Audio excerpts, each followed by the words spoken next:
Que Dieu nous bénisse encore ce matin. Nous sommes à notre rendez-vous hebdomadaire. Bien-aimés, ce matin, nous allons parler des fêtes. Et maintenant des fêtes juives. C'est-à-dire les fêtes de l'Éternel, comme la Bible les mentionne.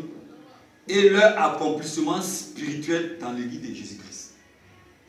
C'est-à-dire ces fêtes-là, quel a été leur accomplissement dans l'Église? Il faut comprendre ça et pouvoir réellement les observer selon les Écritures. Nous allons nous appuyer sur le livre de Lévitique au chapitre 23.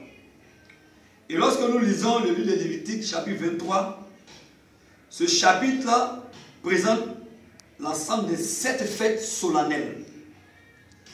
Ce sont des fêtes que Dieu lui-même a ordonné à Moïse de dire au peuple d'Israël d'observer.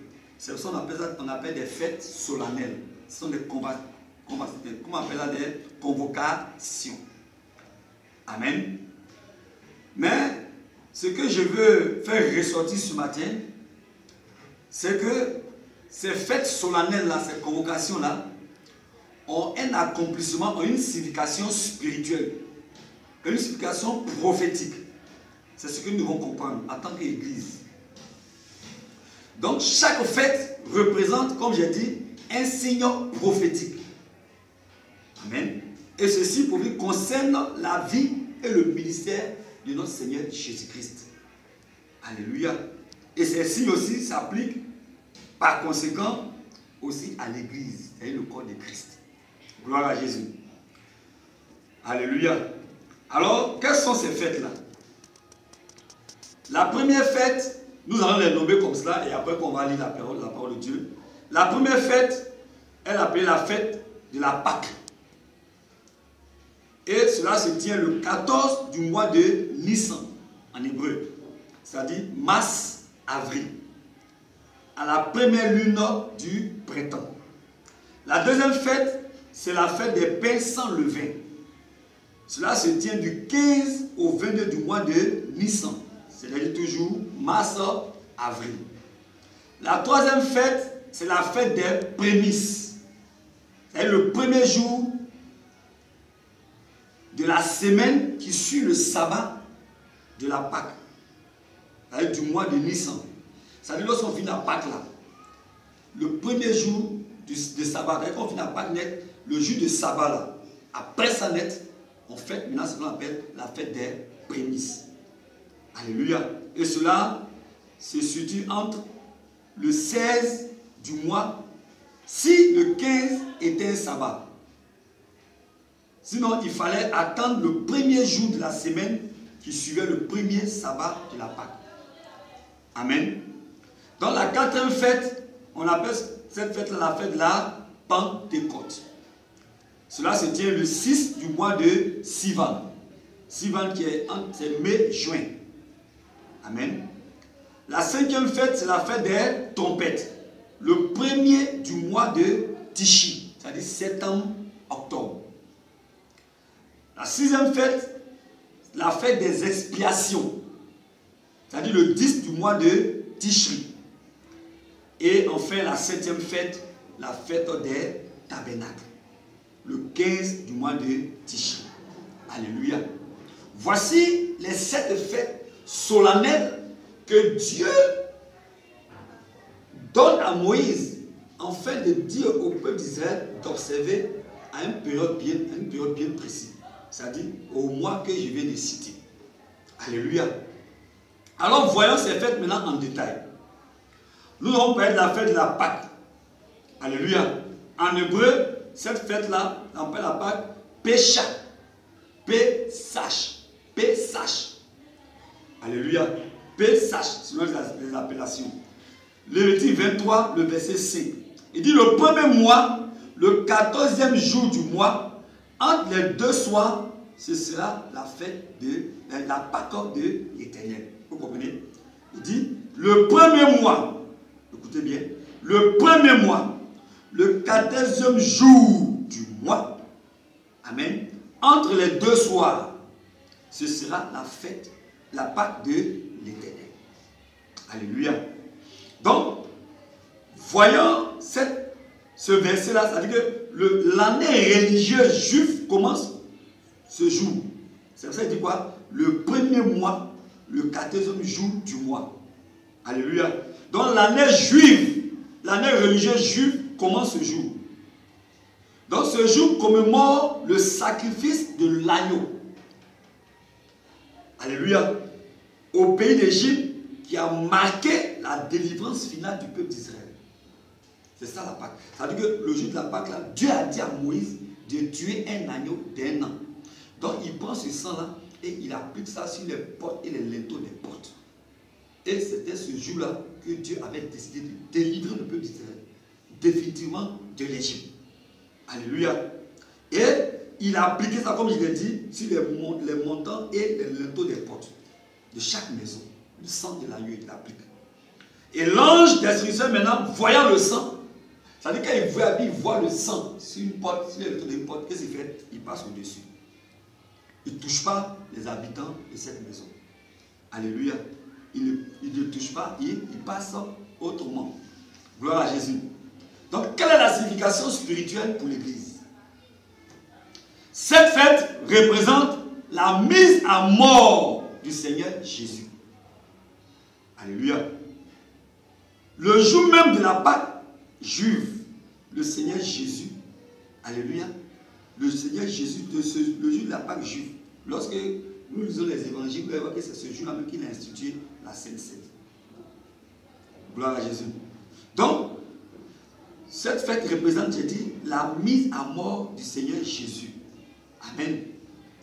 L'agneau, ce jour-là, l'agneau de Dieu nous a rachetés de la servitude de la chair, du monde et du diable. Voici la signification spirituelle. Alléluia. Gloire à Jésus. Donc, notre maison, quand on parle de notre maison aujourd'hui, la maison c'est notre corps. La Bible dit que notre corps est quoi? La maison du Saint-Esprit, la maison de Dieu. Donc, la Pâque ici, c'est la mort du Seigneur. Le sang de Jésus là est appliqué sur nous. Alléluia. Donc notre corps est marqué du sang de l'agneau. Ce sang qui nous a rachetés. La Bible dit qu'on a été rachetés par le sang de Jésus. Or, le jour de la Pâque juive, Dieu ordonne à Moïse de tuer un agneau d'1 an. De prendre le sang là, de l'appliquer sur les portes et les linteaux des portes. De telle sorte que lorsque le destructeur va passer, à partir de minuit, entre les deux soirs, à partir de minuit, quand tu vois le sang, qu'est-ce qu'il fait? Il passe autrement.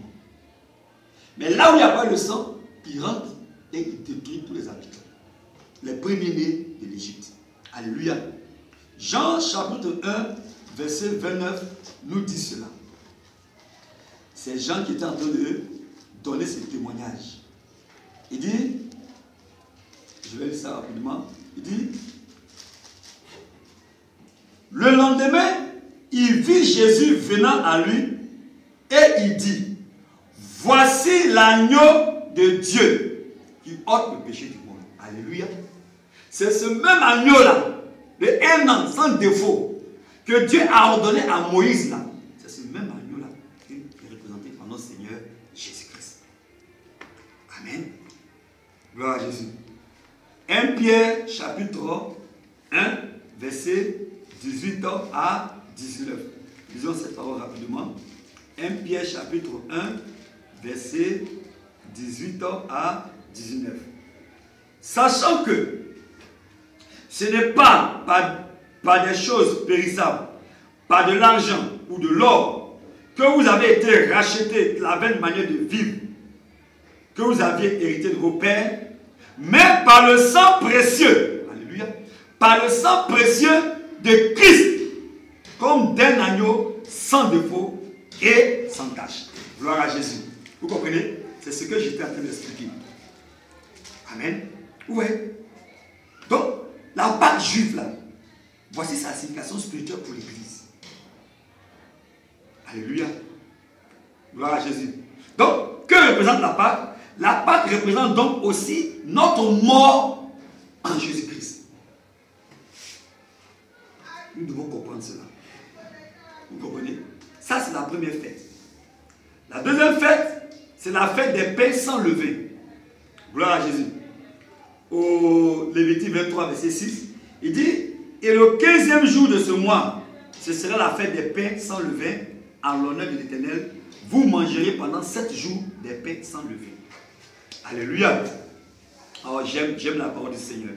En hébreu, cette fête-là, on appelle ça Chag Hamotzi.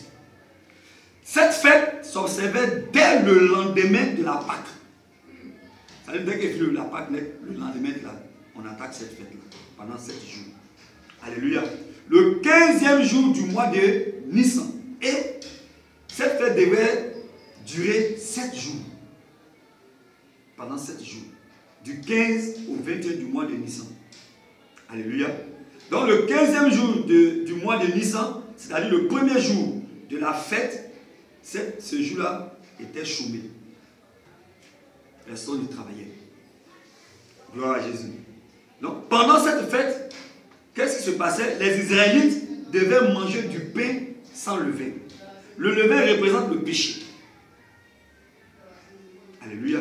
Le levain représente le péché. Donc le fait de manger pendant 7 jours des pains sans levain représentait simplement la marche dans la sainteté. Vous comprenez maintenant? La marche dans la sainteté. Écoutez bien. Ça veut dire que c'est une période où ils devaient observer cette attitude-là. La marche de la sainteté. Donc, on devait aussi nettoyer complètement les maisons de toute trace de levain. Gloire à Jésus. Voilà la fête des pains sans levain. Donc, c'est un temps où on observait ces choses. C'est-à-dire que pendant les 7 jours-là, c'est comme si on est saint. Mais après les 7 jours. Oui. Et après les 7 jours. Ce n'est que des cérémonies. Gloire à Jésus. Donc, les Israélites ont franchi à sec la mer Rouge. Et pendant la fête des pains sans levain. Alléluia. Pourquoi? Parce que c'est au lendemain de la Pâque. Au lendemain de la Pâque, ils sont partis dans le désert et ils ont traversé la mer à sec. C'est là qu'ils faisaient la fête des pains sans levain. Gloire à Jésus. Donc chaque pain sans levain était strié. Ouais, on dit strié. Il y avait des rondelles comme ça. Alléluia. C'était strié. Amen. Donc, c'était sous forme de pain, quelque chose qu'on a flagellé. Il y avait des stries. Alléluia. Et aussi, ces pains étaient aussi percés. Écoutez bien. C'est-à-dire, ces pains-là étaient striés. Vous comprenez? Et puis, c'était percé. C'est comme flagellé et percé. Donc, la coutume juive était de faire quoi? Pendant cette fête-là, d'enterrer, de cacher et de reciter le second des 3 pains sans levain. C'est celui du milieu. Vous comprenez maintenant? Qui représente Jésus, mis au tombeau. C'est-à-dire qu'il y avait 3 pains. Des pains sans la sauce stricte. Maintenant, on les cache, on les met en terre et puis on ressuscite. C'est comme si on enlève encore ça de la cachette. Donc c'est une forme de résurrection. Alléluia. Gloire à Jésus. Cela représente simplement l'ensevelissement de Jésus-Christ. Alléluia. Donc de même que les Juifs honorent la première en mangeant des pains sans levain, les chrétiens aussi célèbrent leur Pâque perpétuelle avec des vies dépourvues de levain, c'est-à-dire de péché. Voici la signification de cette fête-là. Alléluia. Donc cela, comme j'ai dit, ça représente l'ensevelissement de Jésus-Christ. Son corps pur et sans péché fut flagellé et percé sur la croix. Et il mourut par amour pour nous. Jésus a été enseveli le soir de sa mort, c'est-à-dire au début du lendemain du jour de la Pâque. Mais tout est prophétique. Tout est prophétique. Alléluia. Donc cette fête représente aussi, nous aussi, notre ensevelissement avec Christ. Gloire à Jésus. Voici les deux premières fêtes. On va parler maintenant de la troisième fête, qui est la fête des prémices. Vous voyez, ces fêtes-là, ce n'est pas tout dans le même mois. Non, ça s'enchaîne. La fête des prémices. En hébreu, qu'on appelle Yom Abikurim. Cette fête s'observait le premier jour de la semaine suivant le sabbat de la Pâque. C'est-à-dire le premier sabbat suivant le jour de la Pâque. Ce jour-là, les prémices des productions du pays étaient présentées à l'Éternel pour le remercier de la fertilité qu'il accordait à son peuple. Alléluia. Qu'est-ce que cela veut dire? Jésus est ressuscité le premier jour de la semaine. Alléluia. Quand on lui donne les évangiles. Donc, il est les prémices de la résurrection et de ceux qui vont ressusciter. C'est ça la fête des prémices. Gloire à Jésus. Cette fête représente aussi notre résurrection en Jésus-Christ. Alléluia. Bien aimé, allons-y doucement parce que c'est des fêtes aujourd'hui que même il y a l'église de Jésus aussi observe ce genre de fêtes-là. Mais en observant ces choses-là, nous sommes en train de retourner dans la loi. Parce que quand Dieu donnait ça à Moïse, c'était prophétique. Alléluia. Gloire à Jésus. Donc on a parlé de quelle fête? La fête de la Pâque, la fête des pains sans levain, la fête des prémices. Ces trois fêtes du printemps-là représentent les trois étapes de notre salut en Jésus-Christ. Notre mort, notre ensevelissement, notre résurrection en Christ. Alléluia. Notre mort, notre ensevelissement, notre résurrection en Christ. Les trois étapes sont aussi représentées par le baptême d'eau par immersion. Nous sommes plongés dans la mort de Christ, ensevelis sous l'eau et ressuscités à une vie nouvelle par notre sortie de l'eau. Alléluia. Alléluia. Romains 6, versets 3 à 4. Pour illustrer ce que nous venons de dire. Romains 6, verset 3 au verset 4. Il dit, ignorez-vous que nous tous qui avons été baptisés en Jésus-Christ, c'est en sa mort que nous avons été baptisés. Nous avons donc été ensevelis avec lui par le baptême en sa mort. Afin que, comme Christ est ressuscité des morts par la gloire du Père, de même, nous aussi, nous marchions en nouveauté de vie. Amen. Voilà la signification de ces trois fêtes. Alléluia. Et je vais souligner quelque chose, notamment ici, noter quelque chose d'important par rapport au baptême. Le vrai baptême chrétien ne peut donc être pratiqué que par une immersion complète. On ne met pas l'eau sur la tête. Si tu as mis l'eau sur ta tête, tu n'es pas encore baptisé. Donc tu ne peux pas suivre ces trois étapes-là. Vous comprenez? Seul le baptême par immersion est le véritable baptême. Le baptême complet. Alléluia. Amen. Cela va représenter notre mort, notre ensevelissement et notre résurrection en Christ. Donc lorsqu'on t'a baptisé, on a mis l'eau sur ta tête, mon ami, il faut te rebaptiser. Gloire à Jésus. Que Dieu le bénisse. Prochainement, nous allons parler du baptême. Amen. On va parler de la quatrième fête et nous allons nous arrêter là aujourd'hui. Et prochainement, nous allons continuer. La fête de la Pentecôte.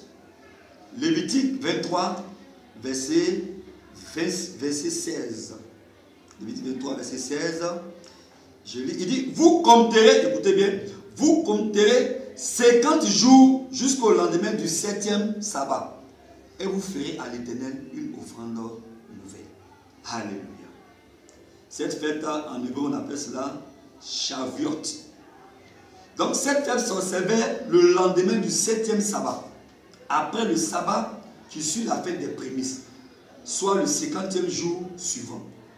C'est aussi le jour où les Juifs commémoraient le don de la Torah à Moïse par l'Éternel sur le mont Sinaï. C'est-à-dire, quand Dieu a appelé Moïse pour lui donner le livre des, ce qu'on appelle les tables des 10 commandements.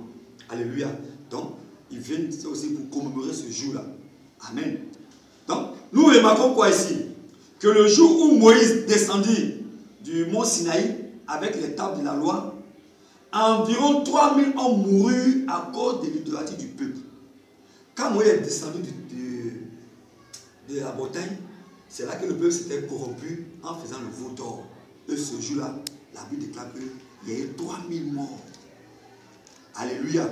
3000 personnes ont été exterminées.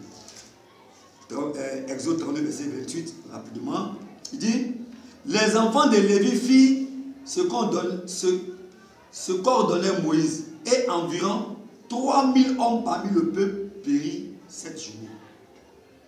Alléluia. 3000 personnes. Mais vous allez voir, non, la parole de Dieu est très intéressante, frère. Ouais, j'aime la parole du Seigneur. Dieu ne se contredit jamais. Dieu, il est Dieu. Il est prophétique. 3000 sont morts ce jour-là. Amen. Mais regarde ce qui va se passer le jour de la Pentecôte. Le jour où le Saint-Esprit est descendu dans le Nouveau Testament. Donc, le jour de la Pentecôte, à la suite de la prédication de Pierre, qu'est-ce qui va se passer? Environ 3000 âmes, alléluia, se convertirent à Christ. Dieu est Dieu. 3000 sont morts. Et ce même jour de Pentecôte, alléluia, ce jour-là, 3000 aussi ont été gagnés. Lorsque Pierre a fini de prêcher, Dieu a remplacé. Gloire à Jésus. C'est ça, avec le Seigneur bien-aimé, rien ne se perd. Nous gagnons toutes choses. Alléluia. Lisons cela dans Acte 2, Acte chapitre 2, verset 41. Acte chapitre 2, verset 41. Voilà. Il dit, ceux qui acceptaient sa parole furent baptisés, et en ce jour-là, le nombre des disciples s'augmenta d'environ 3000 âmes. Ce n'est pas les 3000, ils sont retrouvés ici. Au même jour de la Pentecôte. Mais maintenant Dieu est puissant. J'aime Dieu. Alléluia. C'est le jour de la Pentecôte que le Saint-Esprit fut répandu sur l'Église. C'est le jour là que le Dieu a fait descendre le Saint-Esprit.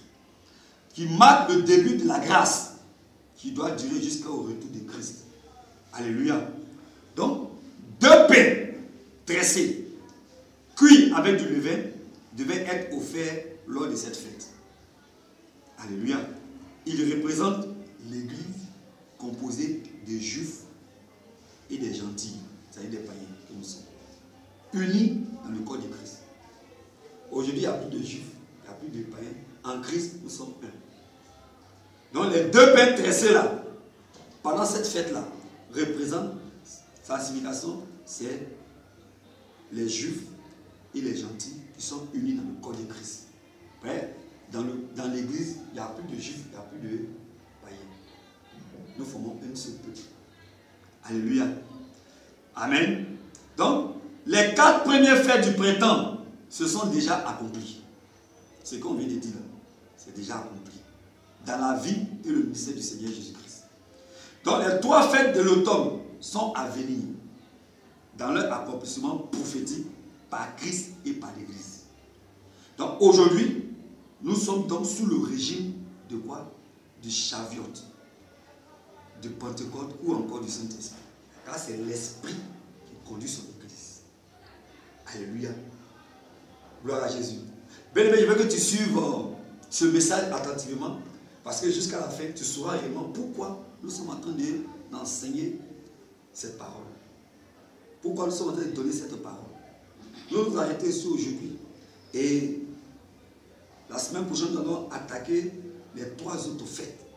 Et les fêtes de l'automne. On a parlé des fêtes des trompettes, les fêtes de trompettes. Alléluia. Voilà. Et voilà, le feu des tabernacles, je crois, et puis l'expiation. La semaine prochaine, on va parler de ça. Et puis comprendre vraiment quelle est la signification dans l'Église qu'est-ce que Dieu dit réellement à l'Église concernant ces fêtes? Parce que nous voyons qu'à chaque période, l'Église observe ces fêtes-là. Est-ce que c'est ce que Dieu veut pour l'Église? Nous le saurons la semaine prochaine. Que Dieu nous bénisse.